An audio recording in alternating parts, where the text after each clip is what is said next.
Kapag may kotse kayo, dapat talaga meron kayo nito para hindi masira yung trunk sa loob. Kasi guys, makapal to, kahit basa yung ilalagay mo, hindi tatagos sa likod. Kasi guys, tingnan nyo naman ang mga trunk natin ng kotse.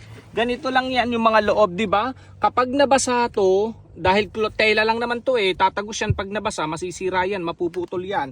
So kung meron tayo na itong trunk tray na to mga guys na makapal, Nakal si Ate Jo. eto mga guys ha, hindi yan tatagos sa loob. Kasi tingnan nyo naman yan makapal yan. Sobrang ganda, matibay talaga yan mga guys. Madaling linisin, punas-punas ka lang. Saktong-sakto pati guys yung lapat niya, yung fit niya saktong-sakto mga guys, and ang kapal. Tingnan nyo naman yan ganito yung quality niya. Kung makikita nyo sa malapitan, ayan. So, di ba hindi tatagos kahit basa yung mga damit na ilalagay mo dito, gamit, pinamalengke mong isda, karne. Di ba madaling linisin, hindi mahirap i-vacuum, punas-punas ka lang, hindi kagaya nung loob na tela nito kapag walang tray na ganyan. Tela lang, di ba, kumakapit yung mga alikabok, mahirap matuyo kapag basa, kaya masisira talaga ang kotse pag walang ganitong trunk tray.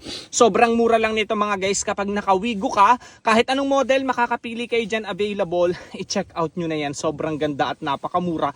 Hindi masisira yung kotse mo. Promise, maganda to and makapal. Kaya i-check out nyo na din.